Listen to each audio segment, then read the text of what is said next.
Assalamualaikum warahmatullahi wabarakatuh. Di video kali ini saya akan coba berbagi, ya terutama untuk teman-teman tukang ya.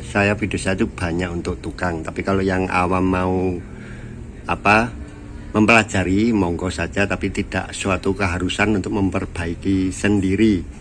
Jadi ini adalah video tentang cara memperbaiki water heater model manual. Ada merek Rine, nasional, macam-macam. Jadi seperti ini, Paloma juga ada. Jadi prinsipnya, jadi perbaikan water heater gas itu kalau menurut saya kita pahami cara kerjanya. Jadi kenapa ini saya sebut perbaikan? Ya karena permasalahannya nanti itu banyak masalah. Tapi intinya kan sering saya sebut bahwa api tidak menyala. Karena api tidak menyala, akhirnya air panas tidak keluar. Itu yang mungkin perlu dipahami. Jadi nanti problemnya itu bisa bermacam-macam, tetapi insya Allah dengan memahami cara kerja dari suatu alat itu, nanti kita ketika ada problem akan lebih mudah mencari solusinya atau mencari di mana letak permasalahan. Soal perbaikannya itu nanti kan tergantung dari permasalahan. Misalkan ada spare part yang harus diganti, itu nanti kita tahunya ya setelah pengecekan sesuai cara kerjanya itu. Jadi model ini insya Allah teman-teman itu nanti tidak ada spare partnya lagi. Misalkan nanti membrannya sobek, itu kalau saya masih bisa seakali dengan memakai, saya ganti karet ban yang tipis, karet ban dalam sepeda motor atau sepeda pancal itu untuk mengganti membran. Tetapi yang ini kemungkinan sudah tidak ada lagi, seperti thermocouple. Dan ini teman-teman, solenoid valve itu teman-teman tidak ada, bisa nyari di pasar loak ya. Itu biasanya masih ada unit utuh. Insya Allah, ini sepengetahuan saya, insya Allah tidak ada kerusakan itu. Jadi unit yang dijual itu kebanyakan karena dulu penggunanya itu adalah orang tua. Setelah ganti generasi milenial. Generasi milenial itu mager, ya, males memencet. Ini kan harus dipencet dulu. Itu akhirnya diganti. Jadi insya Allah yang dijual di luar itu saya sering juga ngambil dari sana. Itu tidak ada kerusakan, masih normal saja. Jadi kalaupun ada kerusakan, menurut saya juga sudah sangat wajar.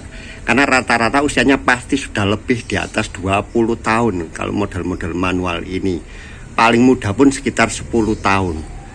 Dan saya hampir tidak pernah itu mengganti partnya ini. Jadi kemarin ada satu aja pelanggan yang selotipnya sudah rusak, tidak bisa memegang dari valve. Itu ya mau saya carikan di luar, beliau tidak mau, mereka memakai manual. Jadi sudah memahami, jadi ketika nyala langsung keran air dibuka, kerannya dibuka. Jadi prinsip kerja atau cara memakainya itu juga tergantung. Jadi tidak perlu diperbaiki katanya, monggo saja karena sudah merasa bisa memakai dengan kondisi seperti itu. Jadi itu aja prinsip dasar dari alat itu. Seperti ini modelnya. Jadi model water heater manual itu semua memakai model membran. Pengertian model membran itu nantinya diterjemahkan sebagai high pressure ya. Karena apa? Selalu memerlukan air yang kencang. Jadi kalau teman-teman yang baru masang model manual itu pastikan airnya kencang. Jadi kalau patokan saya kemarin satu keran itu dibuka, keluarnya minimal 20 liter per menit. Keran air yang setengah in itu buat patokan apakah nanti bisa untuk memakai model membran. Jadi prinsip kerjanya itu yang perlu kita pahami. Insya Allah nanti akan bisa menyelesaikan masalah bila ada problem di water heater ini. Insya Allah yang problem-problem itu kan sebenarnya sudah terpasang lama, sudah terpakai lama. Jadi nanti ada kendala. Yang pertama itu pastikan aliran air kencang. Aliran air kencang itu belum tentu ya teman-teman. Nanti membuat di sini bekerja ya karena di sini ada saringan. Nah itu setelah airnya kencang dikeluarkan dari sini kencang, dilihat saringannya apa buntu. Setelah masuk ke mesin nanti dilihat apa masih cukup kencang. Pasti masuk ke mesin itu akan terjadi penurunan ya karena lewat pipa-pipa ini teman-teman. Makanya disebutkan itu di kapasitas water heater gas itu liter per menit, rata-rata 5 liter per menit keluaran air panasnya itu. Jadi inputnya ya pasti 20 liter per menit, tapi setelah masuk ke sini nanti berubah menjadi 5 liter per menit. Itu ada pertanyaan, kok keluaran water heater gas itu kecil? Ya karena mengikuti kapasitas itu teman-teman. Ada lagi nanti kapasitas yang lebih besar. Seperti ini prinsip kerjanya. Terjadinya api di tungku itu pasti karena ada pemantik, kemudian ada aliran gas. Itu yang harus dipahami pertama.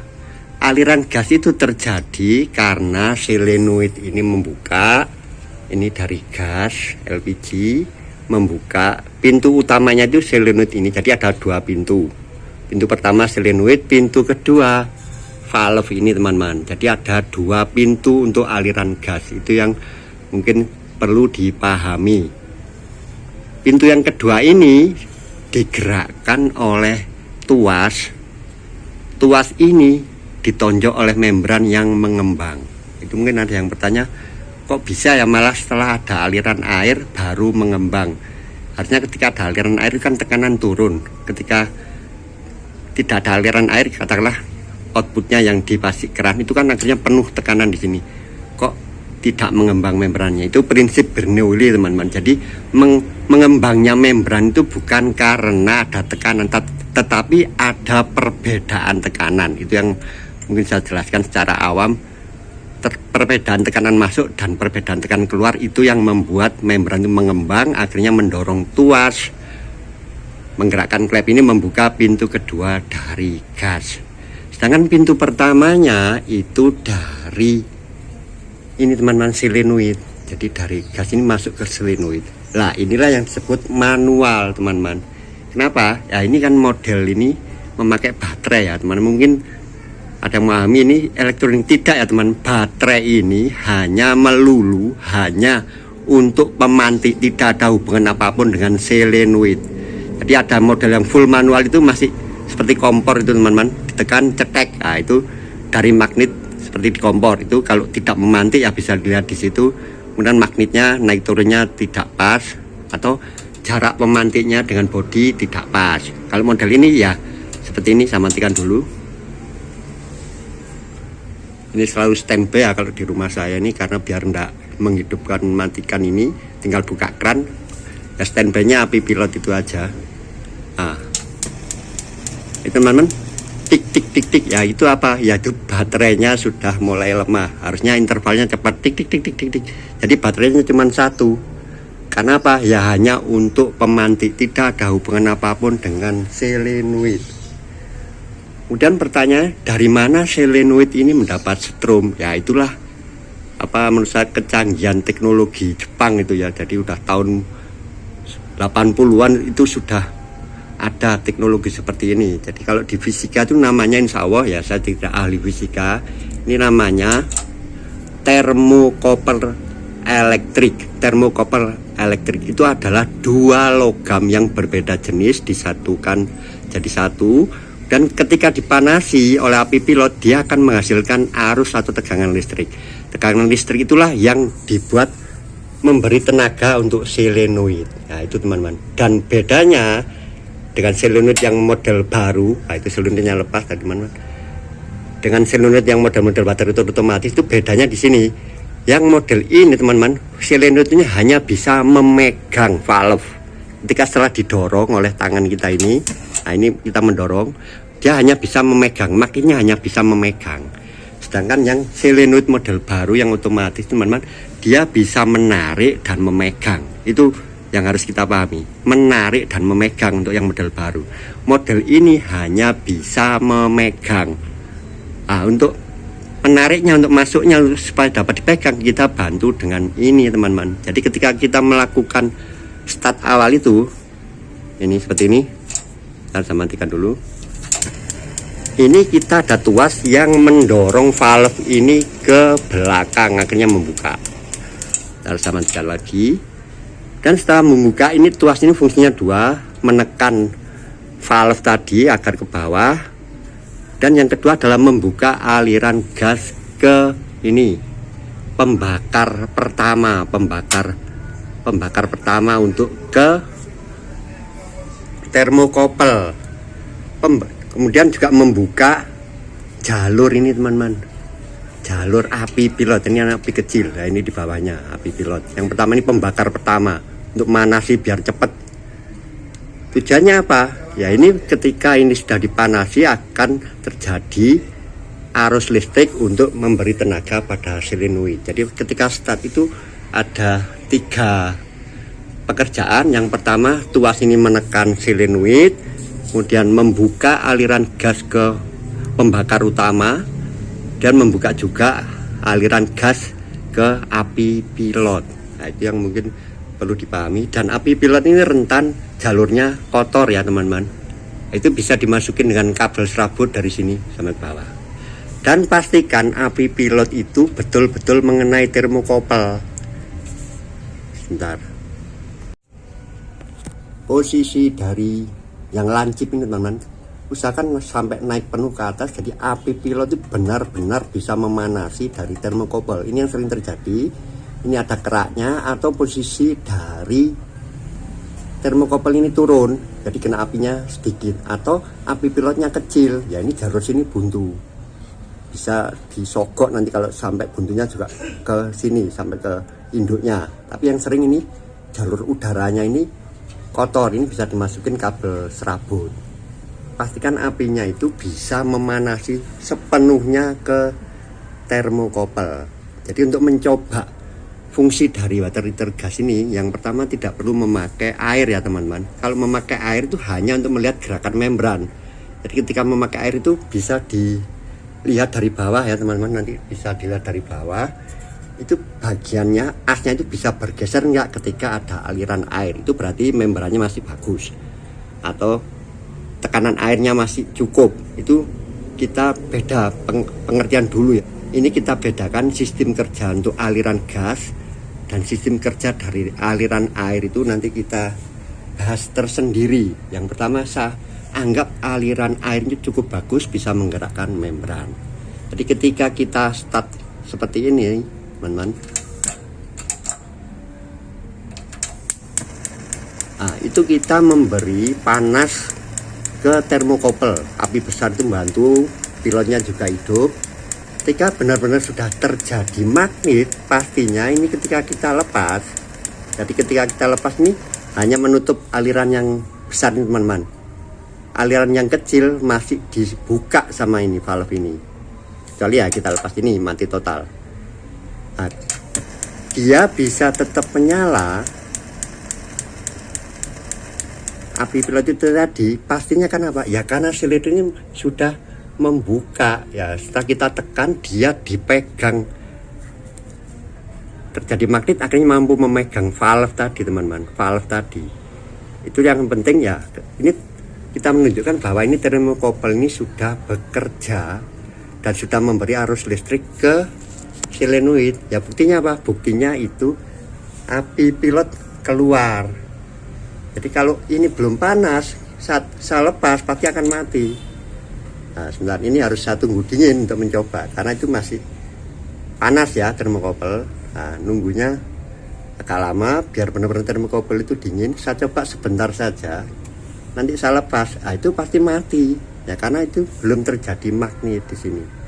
Coba saya sebentar aja. Nah, karena ada yang teman-teman memakai ini cetek langsung dinyalakan. Nah itu sudah lepas suaranya dari solenoid yang magnetnya sudah tidak jadi magnet, dilepas cetek. Nah, ini berarti sudah dingin termokopelnya, itu tadi maksudnya sudah tidak mengirimkan strom. Nah dia akan mati.